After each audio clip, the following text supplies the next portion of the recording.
They told us segregation was about order, but behind the courtroom doors, they wrote one of the most dangerous lies in American history. One decision turned millions of citizens into second-class shadows. Who allowed it? And why did no one stop them? If you miss this, you miss the root of the injustice we still live with. Elijah stood still, clutching the straps of his worn-out backpack, like they were the only thing keeping him upright.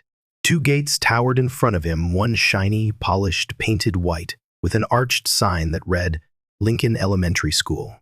The other, barely standing, made of rusted wire and splintering wood, had a crooked sign that simply read, Colored School. He blinked. Once, twice. The morning sun hit his face, but it couldn't warm the cold knot twisting in his stomach. Around him, the world was moving white children, walking confidently through the clean gate, their mothers in hats and gloves waving goodbye, laughter trailing behind them like perfume. On the other side, children like him shuffled toward the run, down building, quiet, cautious, their eyes avoiding contact, their shoes kicking up dust. Elijah was 9 years old, but he already knew how the world worked. His mama told him, keep your head down, stay quiet, and be grateful. But grateful for what? For being allowed to walk through a gate that looked like it led to a forgotten prison yard? For being told he could learn, but only where no one else wanted to learn. He took a small step toward the colored gate. The crunch of gravel beneath his foot sounded louder than it should have. His eyes flicked back to the white gate, so bright, so clean, it almost didn't feel real. There was a boy there, maybe his age, maybe a year older. Their eyes met for a split second. The boy didn't smile. He just stared, blank and distant, before turning and disappearing into a hallway painted in sky blue. Elijah had never been inside that building. He tightened his grip on his backpack. He'd heard stories about how the white school had new textbooks every year, with glossy covers and pictures that weren't torn, about how they had a gym, a cafeteria with hot meals, a music room with real instruments, even an auditorium with red curtains and lights that actually worked. At his school, the books smelled like mildew, pages were missing, the chalkboards were cracked, and sometimes rain leaked through the roof onto the math problems. Last week, his teacher had said, separate doesn't mean less, Elijah. But he didn't believe her, not really. Because every day, the difference stared him in the face. He remembered a dream he had where both gates opened into the same building, where the floors were shiny and the teachers smiled at all the kids the same way. In that dream, he sat next to a boy with red hair, and they shared a book, and no one asked him why he was there. But when he woke up, the gate was still locked, the real one. A soft breeze picked up, rustling the bushes along the fence line. A crumpled flyer stuck to the chain-link fence near the colored gate. Elijah glanced at it. It was for a school play at Lincoln Elementary. Open to all, it said. But he knew all didn't mean him. He finally turned toward the gate made for boys like him. His hand reached out, trembling slightly, fingers brushing against the rusted metal. For a second, he paused, not because he was afraid of what was behind it, but because some part of him still wondered, why? Why was this normal? Why had everyone agreed, quietly, to pretend this was okay? He looked over his shoulder again. The white gate was now empty. The laughter had faded inside. The sun shone on both sides of the street, but only one side seemed to glow. Elijah took a deep breath. He pushed the gate. It creaked like an old man waking up. He stepped inside, one step, two, and then, just before the building swallowed him up, he whispered to himself, not in anger, not in fear, just in quiet, aching curiosity. How am I supposed to learn what's right? If the world keeps telling me I was born wrong? The door slammed behind him, but the question lingered. Part 2. The Quiet Man, New Orleans, 1892. The air was thick with heat and history. Spanish moss clung to the oak trees like memory, and the scent of magnolia drifted lazily through the streets. Horse-drawn carriages creaked over cobblestone roads, and the city pulsed with a rhythm as old as the river that cradled it. Jazz hadn't quite found its name yet, but the music born from pain, resistance, and joy was already humming in back alley courtyards and broken hearts. Homer Plessy moved quietly through the city. Always had. He was a shoemaker by trade, respectable, well-dressed, educated, The kind of man who blended in if you weren't looking too closely. His skin was light, nearly white. Most days, if he didn't say a word, he passed without question. But the world didn't run on silence alone, and in New Orleans, even a whisper of black ancestry was enough to brand you with an invisible mark. 1/8 African descent. That's what the law said he was. That was all it took. And so, Homer Plessy, citizen, worker, neighbor, taxpayer, was considered colored. Just like that, he had lived his life in the cracks, not quite accepted by white society, not quite fully embraced by black society either. He moved between worlds, but belonged to neither. He understood, perhaps better than most, the lie America told itself, that freedom had come, that the war was over, that Reconstruction meant rebirth. But Homer knew better. He saw how the South was slipping backward, draping itself in new laws that smelled a lot like the old chains. The Louisiana Separate Car Act had passed in 1890, requiring equal but separate accommodations for white and colored passengers on railroads. They called it law. He called it what it was: segregation with a smile oppression dressed up in manners and paperwork. But Homer wasn't a radical. He wasn't loud. He didn't carry signs or shout in the streets. He just believed that dignity shouldn't be determined by birth. And so, when the Citizens Committee in New Orleans approached him with an idea, a plan to challenge the law in court, he said yes. Not because he was fearless, but because he was tired of pretending that injustice was just how things are. They needed someone who could make the injustice visible, someone who looked white but was labeled black, someone who would sit in the wrong train car and make the absurdity of the law undeniable. Homer was perfect. His mere presence would challenge the logic of separation. He studied the Constitution in the evenings, fingers stained with shoe polish, mind racing with the weight of history. The 14th Amendment had promised equal protection under the law, but promises meant nothing if the courts refused to listen. Still, he believed, he had to, because if the law couldn't see him as a man, then he would make himself unmissable. His wife was quiet the night he told her. They sat by the window, a single oil lamp flickering between them. The streets below buzzed with distant music and stray dogs. She asked him only once, "Are you sure?" He nodded. "I don't want our children to be told which car they belong in." She didn't cry. She just reached across the table and took his hand. There was no applause, no cameras, no crowds chanting his name. On June 7th, 1892, Homer Plessy bought a first-class ticket on the East Louisiana Railroad. He wore a clean suit, polished shoes, a hat tilted just so. He boarded the train calmly and took his seat in the whites-only car, just as any man would. Except in the eyes of the law, he wasn't any man. He was the wrong kind of man in the wrong kind of seat. When the conductor approached, Homer quietly stated that he was colored and refused to move. He wasn't defiant. He was deliberate. He was arrested moments later, charged with violating the Separate Car Act. But Homer didn't resist. That was never the point. He wanted the arrest. He needed the arrest. Because only then could the case rise through the courts, and maybe, just maybe, reach the ears of the nation. What he didn't know, what none of them knew, was that the case would take 4 years to reach the Supreme Court. 4 years of being a symbol. 4 years of waiting. 4 years of watching the South tighten its grip, building Jim Crow laws like brick walls around every black life. And in those years, Homer became more than a shoemaker, more than a name on a docket. He became the man who dared to ask the question that made America flinch: if I pay the same fare, walk the same streets, follow the same laws, then why am I still less? He didn't seek fame. He never wanted to be a martyr. But sometimes history chooses the quietest voices to carry the loudest truths. And Homer Plessy, the quiet man with 1/8 blood that damned him, was about to stand before the highest court in the land, not for himself, but for a future where no child would ever have to choose which gate they were allowed to enter, because he knew something they were too afraid to say out loud.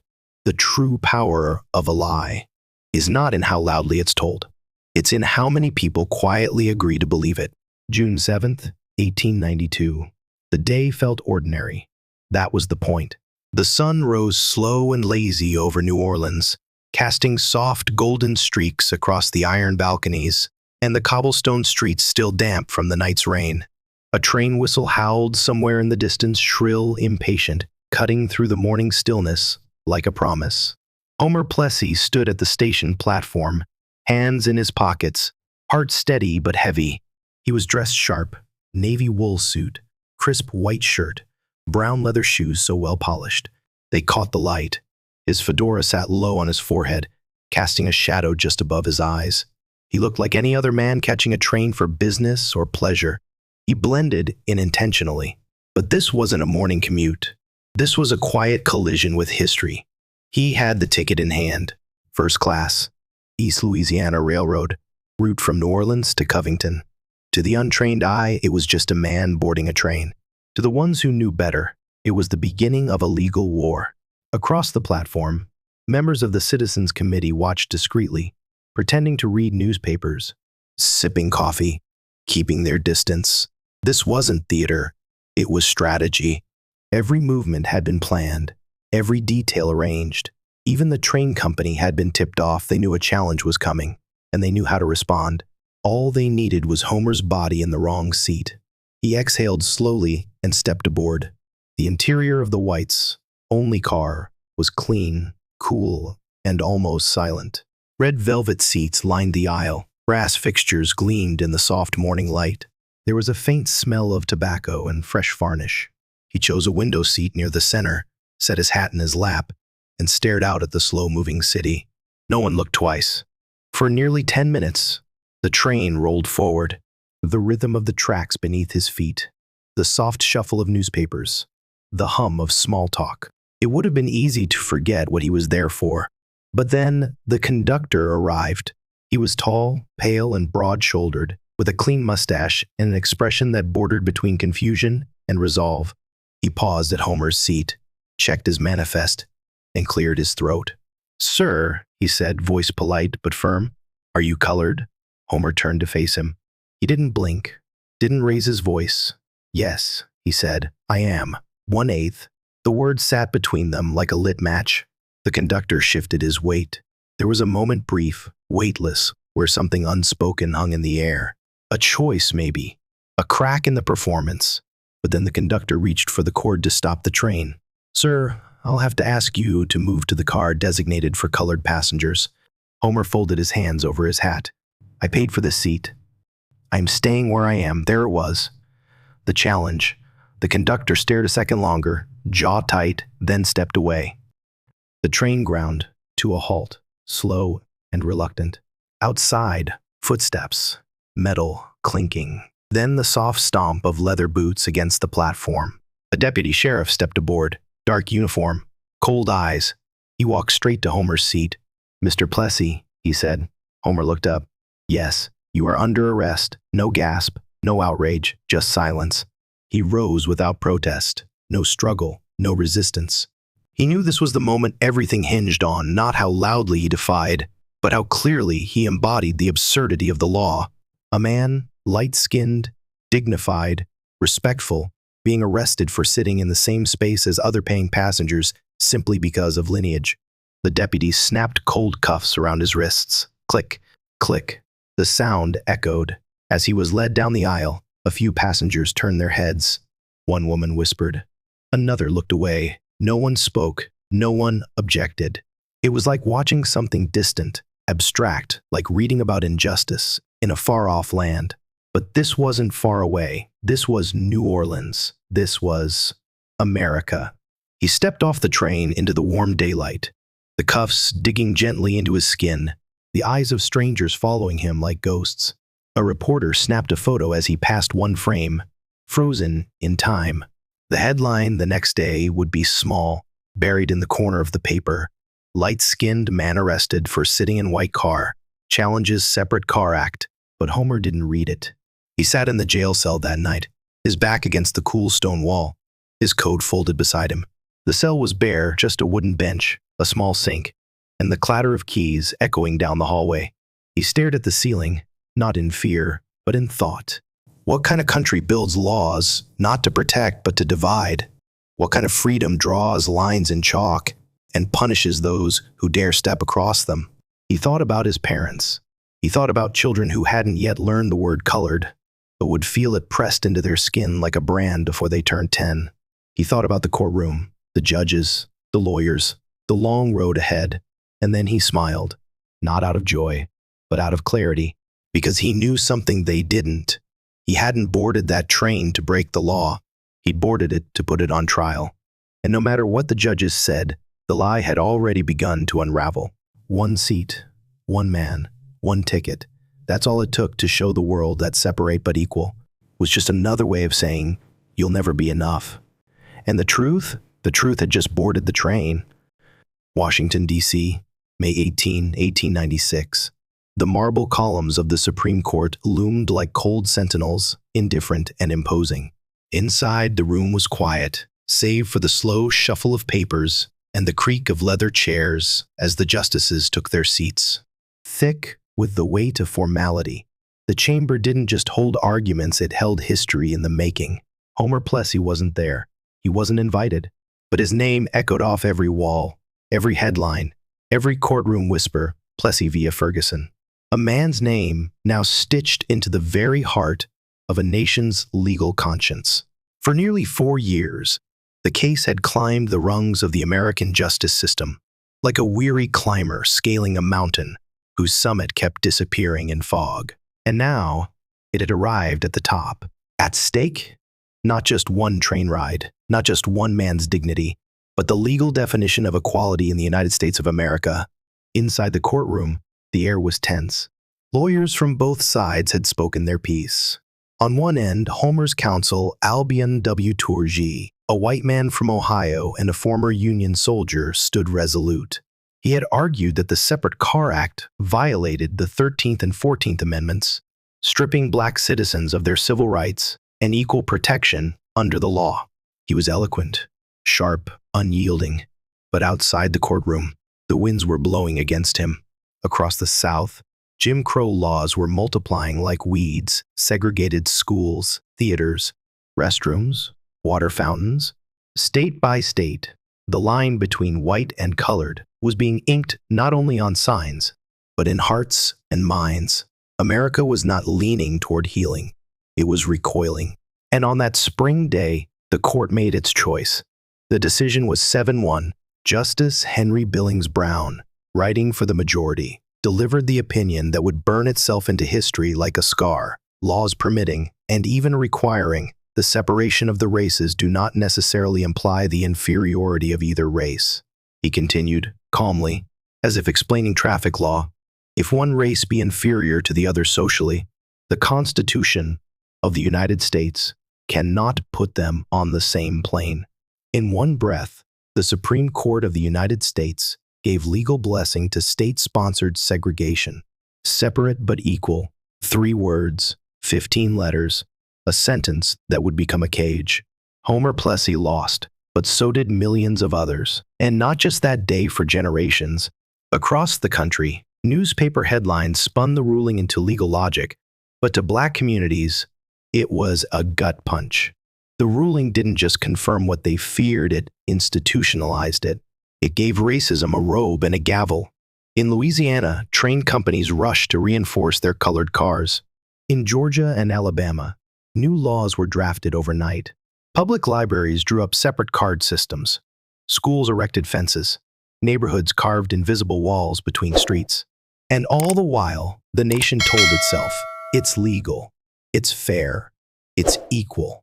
But everyone knew it wasn't. Because how could it be equal when one school had chalk and the other had typewriters? How could it be equal when one hospital had trained surgeons and the other had no doctors at all? How could it be equal when Black Americans were being denied loans, homes, votes, and justice, yet told to smile and say thank you? Inside his modest home in New Orleans, Homer Plessy read the news in silence. He didn't rage. He didn't cry. He folded the paper slowly, placed it on the table, and poured himself a cup of coffee that had long gone cold. His wife stood beside him. "It's not the end," she whispered. "No," he said softly. "But it's not the beginning I hoped for either." And yet, somewhere far from the marble halls and legal language, a single voice rose in protest. Not from a lawyer, not from a politician, but from the very bench that delivered the verdict. Justice John Marshall Harlan. He was the lone dissenter, the only one who refused to sign his name beside the lie. His words didn't stop the law, but they would echo louder than the ruling itself in the years to come. In his dissent, he wrote, "In the eye of the law, there is in this country no superior, dominant, ruling class of citizens. Our Constitution is colorblind." And then, the line that would become a rallying cry generations later, "The seeds of race hate will grow." Harlan had once supported slavery. He had once fought against civil rights, but something had changed in him. Perhaps age, perhaps clarity, perhaps conscience. Whatever it was, he saw the ruling for what it was: a betrayal, a warning unheeded. History would remember his words long after the others were forgotten. But in 1896, no one was listening. In the colored districts of America, the doors began to shut quietly, methodically. Rights shrank, access diminished, and those who demanded equality were told to wait, to be patient, to be grateful for what little they had. But Homer Plessy's name didn't fade. It was etched into every protest sign that followed, every courtroom challenge, every whispered prayer in bus seats and school hallways. Because though the law had ruled against him, the truth had never stopped riding that train. The chamber was still. No gavel thundered. No voices clashed. Just a long, cold silence, as if even the marble walls of the Supreme Court had to pause to absorb the weight of what had just been spoken. May 18th, 1896. The United States had rendered a decision that would echo for over half a century. But inside that very courtroom, one man had not gone quietly. Justice John Marshall Harlan sat stiffly in his chair, hands folded, face expressionless. But inside, his blood simmered. The other 7 justices had delivered their verdict clear, decisive, legal. They had chosen the law, or at least the version of the law that suited the comfort of the day. But Harlan, he chose something else. He chose conscience. He had once been on the other side, born into a slave-owning family in Kentucky, a former supporter of the Confederacy. He had changed. Not overnight, not easily, but he had changed. And now, he was the only voice on the highest court in the land that dared to call out the truth. He took his pen, and he wrote, "In respect of civil rights, all citizens are equal before the law." The dissent flowed like a declaration, measured, unflinching, electric. Our Constitution is colorblind, and neither knows nor tolerates classes among citizens. Those words weren't just legal theory. They were defiance, a rejection of the system his colleagues had just upheld. Harlan saw clearly what they refused to see, or worse, what they saw and accepted. He warned, "The thin disguise of equal accommodations will not mislead anyone, nor atone for the wrong this day done." It wasn't just a legal disagreement. It was moral condemnation. He knew that history would not be kind to this verdict, that the doctrine of separate but equal would be used not as a shield, but as a weapon to isolate, to degrade, to erase. And he was right. But at that moment, he was alone. No public outcry followed his dissent. No editorials praised his bravery. No parades marched in his honor. He simply closed his notebook, rose from his bench, and stepped back into history with the quiet dignity of a man who knew he had done what was right, even if the world wasn't ready to hear it. And somewhere, hundreds of miles away, Homer Plessy sat at his kitchen table, the newspaper folded neatly in front of him. He had read the ruling once, then again, and then a third time, slower. He didn't need to. He already knew how it would end. But part of him still hoped that justice might surprise him. It hadn't. But the dissent, that one voice, it stopped him. He traced the words with his finger. The ink smudged ever so slightly, but the meaning was clear, color-blind. No one had ever used those words in court before. It felt like something rare, something dangerous, and holy all at once, like a match struck in the dark. He leaned back in his chair and let the phrase settle deep inside his chest, where the ache of disappointment sat heavy. He didn't win, but he wasn't alone. One voice, one truth. Buried beneath pages of legal jargon and hollow reasoning, there it was, an anchor. Years later, long after his case had faded from headlines, long after Jim Crow had rooted itself into schools and hospitals and water fountains, long after the world stopped asking who Homer Plessy even was. That dissent remained. It lived in law school lecture halls, in whispered conversations among black lawyers and teachers and parents, in civil rights meetings lit by cigarette smoke and hard hope. Because while the majority of the court had written history, Harlan had written the future. And in 1954, when the Supreme Court finally overturned Separate but Equal in Brown v. Board of Education, they didn't cite Justice Brown. They cited Justice Harlan. They cited the man who stood alone, the man who understood that justice delayed was not just justice denied, it was justice betrayed. In that courtroom of history, where 7 justices built a legal wall of division, one man laid a single brick of truth. And that brick it held. Because truth, once spoken even quietly, does not disappear. It waits. It waits in the hearts of the unheard, in the pages of dusty law books, in the memories of children told they could never cross the gate. And when the time is right, it speaks again, louder, stronger, until history has no choice but to listen. They didn't build fences. Not right away. Not the kind you could touch anyway. After the Plessy v. Ferguson decision, there was no need for chains or shackles. The Supreme Court had done something far more dangerous than physical force. It had handed racism a legal map and said, "Go ahead, draw your lines." And the South? The South picked up its pen with steady hands. Within months, train companies reinforced their colored cars. Wooden dividers became permanent fixtures. Curtains that once offered a flimsy attempt at civility were replaced with locked doors. Across states, new laws sprouted like weeds. Separate waiting rooms, separate restrooms, separate ticket counters. But that was just the beginning, because while the signs said colored entrance or whites only, the real walls, the ones that crushed futures, were the ones no one ever talked about. They were invisible, but they were everywhere. The schools in Macon County, Georgia. A young girl named Naomi sat in a one-room schoolhouse with no heat, no indoor plumbing, and textbooks that still listed slavery as a necessary institution. She learned arithmetic on a cracked chalkboard with half a stick of chalk. Her teacher was just 17 years old, teaching students barely younger than she was. 3 miles down the road, white students walked into a red brick building with columns, flush toilets, and brand new desks. They had maps, science labs, and music class every Wednesday. Their school mascot wore a uniform. Naomi's school didn't even have a name on the front door. On paper, it was separate but equal.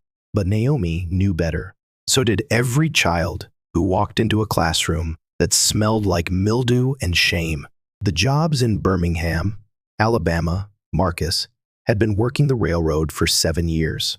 Every morning, he showed up before dawn, swinging hammers, laying steel, patching tracks. He trained new hires, worked overtime, never complained. But when a foreman's position opened up, they gave it to a white man with 6 months of experience. Marcus asked why. The supervisor shrugged. Company policy. But everyone knew what that meant. In factories, offices, post offices, black workers were told to sweep floors while white men filed papers.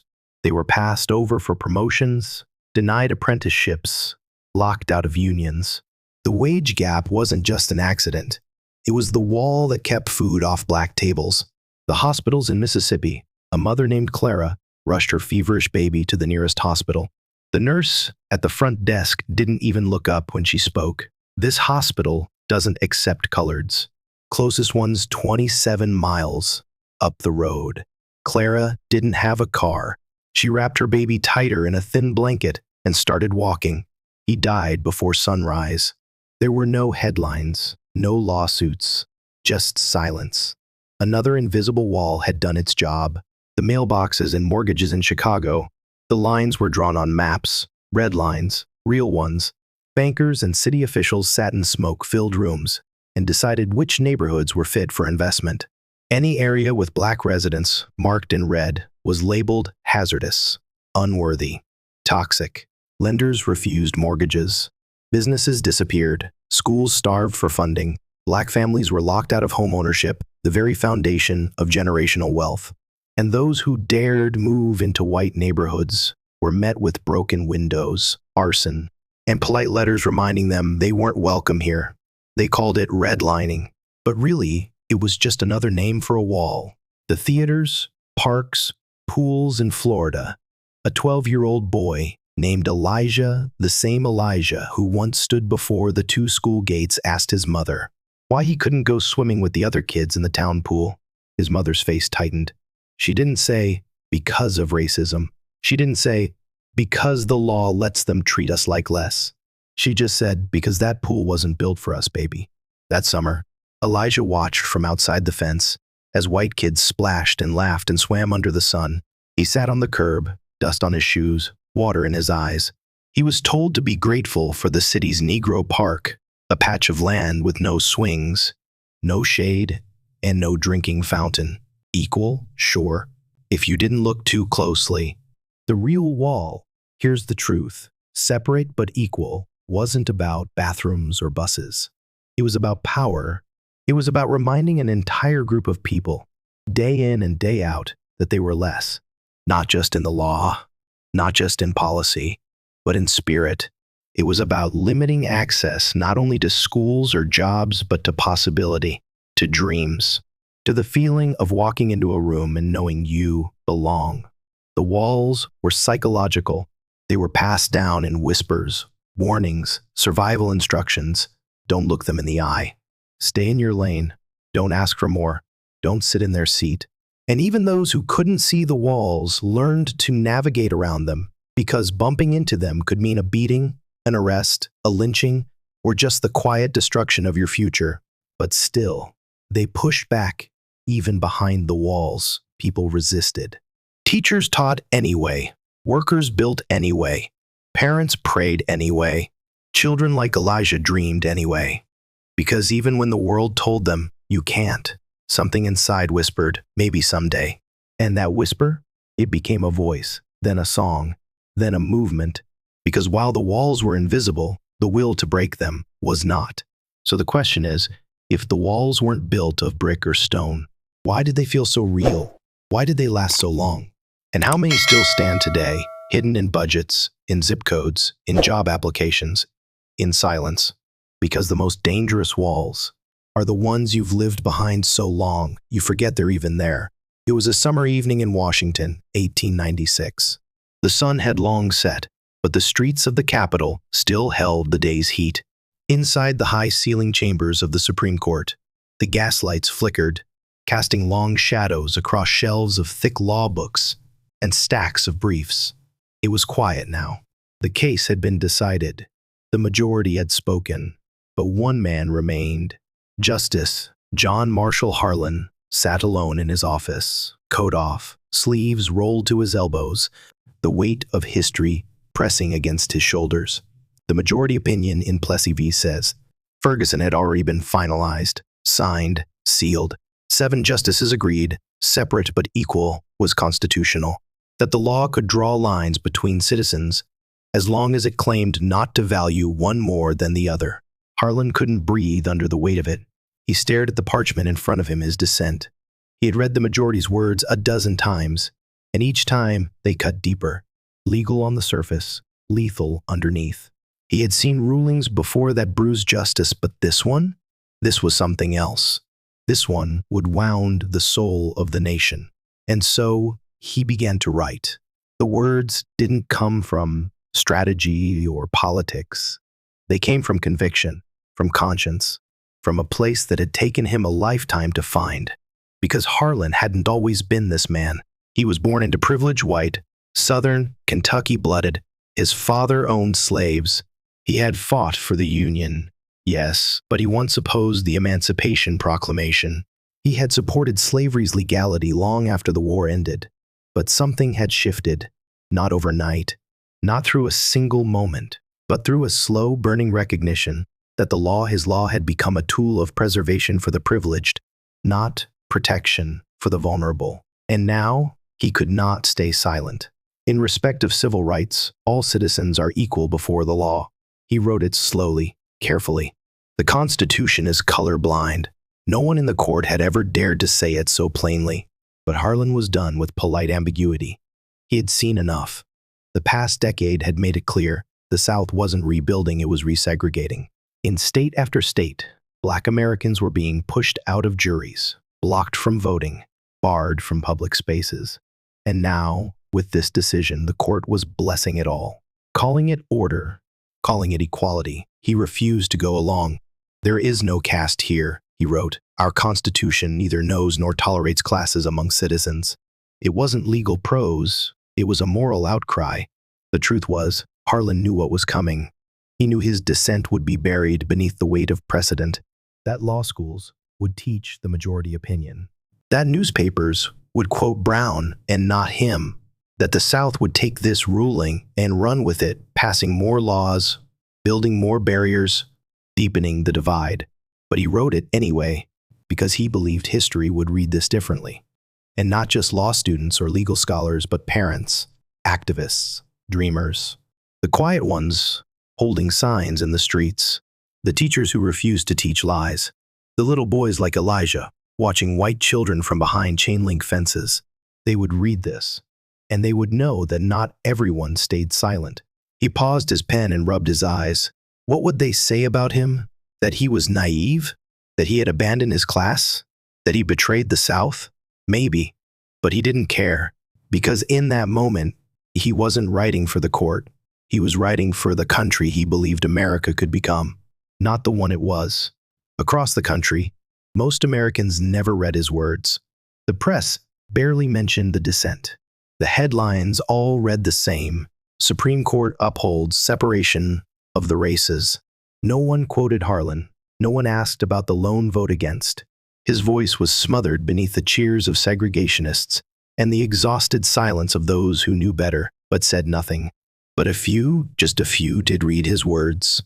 A young lawyer in New York, a schoolteacher in Atlanta, a preacher in Montgomery, a child named Thurgood who would grow up to stand before this same court and argue a case called Brown v. Board of Education. And when he did, he would not cite Henry Billings Brown. He would cite Harlan. Years passed, then decades. Harlan died in 1911, quietly, with no statues, no marches, no books in his name. But his dissent remained, like a buried ember in the ashes of injustice. It waited. And when the fire returned, when the civil rights movement roared through bus boycotts and lunch counters and sit-ins and songs, his words resurfaced like a prophecy. The seeds of race hate will grow. And they had. But so had the resistance. So had the dream. Back in New Orleans, Homer Plessy was aging. He ran a small insurance office, lived a modest life. The case that bore his name had become legend, but he rarely spoke of it. There was no need. Everyone else already had. But on his desk, tucked between old receipts and ledgers, was a clipped newspaper yellowed with time, creased from being read too many times. It was Harlan's dissent. Just that, just one man's voice. One man who, when the nation chose silence, had chosen instead to say what others feared, that equality doesn't require comfort. It requires courage. And sometimes it only takes one voice, clear, unwavering, alone, to pierce through the fog of a country's denial and speak directly to its conscience. Autumn 1954. Elijah was no longer a child, not quite a man either. 16, with shoulders just beginning to broaden, a voice deepening in fits and starts, and a mind full of questions the world refused to answer. He stood once again outside a gate. Not the same gate he had faced as a boy, but it might as well have been. This one belonged to the city's high school. It didn't bear a sign. Not anymore. Not since Brown v. Board of Education. Not since the Supreme Court had finally ruled that separate but equal was a lie. Not since Justice Earl Warren had declared that segregated schools were inherently unequal. The law had changed. The signs had come down. But Elijah knew better. The gates may have opened on paper, but the locks? They had simply moved inside people's heads. He had been assigned to Lincoln High School, previously all white.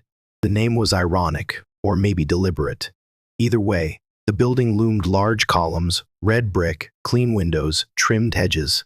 It looked more like a courthouse than a school. He gripped the straps of his bag just like he had all those years ago. This time, the books inside were new or borrowed from the NAACP legal office downtown. One of them had yellow sticky tabs where his mother had marked Harlan's dissent. He read it like scripture now. The Constitution is colorblind. God, how that line still burned through him. The morning air was sharp, too crisp for Louisiana, even in October, but his palms still sweated. Across the street, a group of white students clustered near the school steps. They weren't yelling. They didn't have to. Their silence did the job. Their eyes scanned him like he didn't belong, like he was intruding into something sacred. Elijah had heard it all before. You don't belong here. Go back to where you came from. This school ain't for you. Except now, they couldn't say it out loud. The court had spoken, but courtrooms don't change hearts. Inside, the hallways were wide and bright. The tile echoed with every step he took. Teachers nodded without smiling. Some students ignored him. Others stared too long.